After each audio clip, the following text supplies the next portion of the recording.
Last 7 days can change your results. तो अब आपके एग्जाम को लास्ट 7 डेज है एग्जैक्टली और आई नो ये सिचुएशन में काफ़ी ज़्यादा स्ट्रेस, एंजाइटी और ओवर थिंकिंग चल रहा होगा आपके माइंड में, बट आपको खुद के ऊपर भरोसा रखना है कि मैं ये सारी चीज़ों को ओवरकम करके जून 2025 में ही एग्जाम्स क्लियर कर पाऊंगा। और आपको ये भी नहीं भूलना चाहिए कि आप पहले भी ये सिचुएशन में रह चुके हो। एग्जैक्ट सेम सिचुएशन में आप तब थे जब अगर आप प्रोफेशनल के लिए अपीयर कर रहे हो, तो एग्जीक्यूटिव में भी आप ये सेम सिचुएशन में थे और आपने एग्जाम क्लियर किया था। और सिमिलरली अगर आप एग्जीक्यूटिव के लिए अपीयर कर रहे हो तो सीए सीईटी के टाइम भी आप सेम सिचुएशन में थे, बट ये सारी चीज़ों को ओवरकम करके आपने एग्जाम क्लियर किया था। तो अगर आप तब करते थे, तब ये सारी चीज़ों को ओवरकम करके एग्जाम क्लियर कर सकते हो, तो अभी भी आप ये कर सकते हो। तो अब क्योंकि लास्ट 7 डेज बाकी है, तो कैसे हमें बेस्ट वे में 7 डेज को यूज़ करना है वो हम डिस्कस करेंगे आज ये वीडियो में। और मैं लास्ट 7 डेज के लिए आपके साथ 4 स्ट्रेटेजी शेयर करूंगा।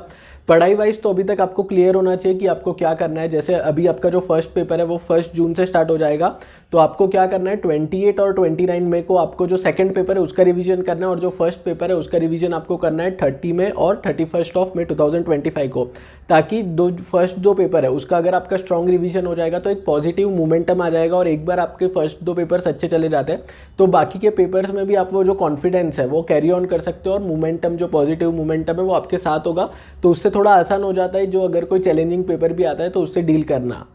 अब टाइम काफ़ी लिमिटेड है, इसलिए डायरेक्टली 4 इंपॉर्टेंट जो पॉइंट्स है उसके ऊपर आते हैं। इसमें से 2 पॉइंट एकेडमिक रिलेटेड है और 2 पॉइंट आपको मेंटली प्रिपेयर करने के रिलेटेड है, क्योंकि जो सीएस सीए सीएम है जैसी जो भी प्रोफेशनल एग्जाम होती है उसमें एकेडमिक आपको स्ट्रांग तो होना ही पड़ता है एकेडमिकली, बट मेंटली आप कितने प्रिपेयर्ड हो ये एग्जाम्स को फेस करने के लिए वो बहुत ज़्यादा इंपॉर्टेंट है। मतलब एक सिंपल एग्जाम्पल के साथ सोच के देखो, अगर 100 बच्चे अपीयर करते हैं तो at the end of the day pass कितने होते हैं 15, 18, 20। अभी क्योंकि रिजल्ट्स थोड़ा ज़्यादा आ रहा है, मतलब पासिंग परसेंटेज अच्छा है, तो 20, 25, 30 बच्चे पास होते हैं। तो ऐसा नहीं है कि जो बाकी 70 लोग हैं वो पढ़ाई नहीं करते, वो भी पढ़ाई करते हैं, बट वो मेंटली खुद को प्रिपेयर नहीं करते, एकेडमिकली खुद को प्रिपेयर करते हैं, study plan, study routine, marathon lecture, revision सब कुछ करते हैं, बट मेंटली खुद को प्रिपेयर नहीं करते, और इसी की वजह से उनका एग्जाम क्लियर नहीं हो पाता। अब सीधा आते फर्स्ट पॉइंट पे जो है hope for the best but be prepared for the worst. अब ये काफ़ी इंपॉर्टेंट चीज़ है, क्योंकि आप सीएस के एग्जाम का पूरा हिस्ट्री उठा के देख लेना, हर टाइम एक ग्रुप में से एक पेपर और सेकंड ग्रुप में से दूसरा पेपर, तो यूजुअली 1 या 2 पेपर ऐसे होते ही है जो आउट ऑफ द बॉक्स आते हैं, जो काफ़ी चैलेंजिंग होते हैं, काफ़ी डिफिकल्ट होते हैं, जो किसी ने एक्सपेक्ट नहीं किया होगा कि ऐसा टाइप ऑफ पेपर भी हम देख सकते हैं सीएस एग्जाम में, क्योंकि उन्होंने प्रिपरेशन कुछ और किया होता है, बट जब वो क्वेश्चन पेपर देखते हैं तो उनको वो कंप्लीटली ब्लैंक हो जाते हैं, शॉक हो जाते हैं, क्योंकि एकदम अनएक्सपेक्टेड क्वेश्चन पेपर होता है। तो इसके लिए आपको पहले से प्रिपेयर रहना है कि ठीक है, अगर मैं एग्जीक्यूटिव में हूँ तो मेरे 7 पेपर्स होंगे, उसमें से 1 या 2 पेपर अगर डिफिकल्ट भी आएगा तो भी मैं एंड मोमेंट तक फाइट करूंगा, मतलब जो भी मुझे आता होगा वो लिख के उसमें मैं आऊँगा। क्योंकि ऐसे पेपर्स में ही आप ऑब्जर्व करना क्या होता है कि जो फर्स्ट 30 to 45 मिनट्स है उसमें ही आधा एग्जाम हॉल खाली हो जाता है, मतलब आधे बच्चे उधर ही गिव अप करके निकल भी जाते हैं क्योंकि उनको आंसर नहीं आता। बट आपको ये मिस्टेक नहीं करना है ये सिचुएशन में, क्योंकि आधे लोग ऑलरेडी निकल चुके हैं, बहुत सारे स्टूडेंट्स ऑलरेडी एग्जाम हॉल से निकल चुके हैं, तो आपके पास होने के चांसेस उल्टा और बढ़ जाता है। आपको क्या करना है, जो भी आपको आता है लिखना है। अगर आपको डायरेक्ट आंसर नहीं आता है, जैसे अगर आपको कोई क्वेश्चन पूछा है जिसमें बताया कि ये कंपनी को इंडिपेंडेंट डायरेक्टर अपॉइंट करने की जरूरत है कि नहीं, बट अगर आपको एग्जैक्ट आंसर नहीं पता, समझ में नहीं आ रहा है क्वेश्चन या फिर क्या लिखना है समझ में नहीं आ रहा, तो आप इंडिपेंडेंट डायरेक्टर की रिक्वायरमेंट एक्सप्लेन कर दो, किसको अपॉइंट करना है, इंडिपेंडेंट डायरेक्टर कौन होता है, वैसे कुछ ना कुछ रेलेवेंट इन्फॉर्मेशन लिख के आओ। उसमें भी आपको अगर 5 में से 4 नहीं तो भले 5 में से 2 मार्क्स तो मिल जाएंगे, और 2 मार्क भी बहुत ज़्यादा इंपॉर्टेंट होते हैं प्रोफेशनल एग्जाम में। तो आपको आज ही खुद को मेंटली प्रिपेयर करना है एग्जाम के 1 हफ्ते पहले कि अगर कोई भी टफ पेपर आएगा तो मैं गिव अप नहीं करूंगा, till very last minute I will fight. और आपका यही प्रॉमिस मुझे नीचे कमेंट सेक्शन में चाहिए, आप मुझे कमेंट सेक्शन में लिख के बताओ कि I will fight till the very last minute. क्योंकि अगर आप कोई कमेंट करते हो तो आप उस मोमेंट पे डिसीजन लेते हो, और वो डिसीजन पे आप फिर उसके ऊपर आप उसको इंप्लीमेंट करते हो। इसलिए बहुत ज़्यादा इंपॉर्टेंट है कि आप मेंटली प्रिपेयर हो जाओ कि ठीक है 7 पेपर है, 1-2 डिफिकल्ट भी आएंगे तो कोई प्रॉब्लम नहीं है, दूसरे पेपर में कवर अप कर लेंगे, एक्स्ट्रा मार्क्स स्कोर कर लेंगे, बट जो डिफिकल्ट पेपर है उसमें एटलीस्ट हम फेल तो नहीं होंगे। और सिर्फ ये एक पॉइंट नहीं है जिससे आईसीएसआई आपको मेंटली टेस्ट करता है। मेरे ये वाले वीडियो में, जिसका लिंक मैं आपको नीचे डिस्क्रिप्शन बॉक्स में दे दूंगा, उसमें मैंने मल्टीपल डिफरेंट माइंड गेम्स वाली ट्रिक्स बताई है जो आईसीएसआई यूज़ करता है टू टेस्ट कि आप मेंटली प्रिपेयर्ड हो कि नहीं। तो एग्जाम के पहले आप ये वाला वीडियो बिल्कुल देख लेना, उससे आपको बहुत कुछ सीखने मिलेगा। आप बेटर प्रिपेयर्ड रहोगे, मेंटली ज़्यादा बेटर प्रिपेयर्ड रहोगे सीएस एग्जाम्स फेस करने के लिए। वीडियो का लिंक मैं नीचे डिस्क्रिप्शन बॉक्स में दे दूंगा।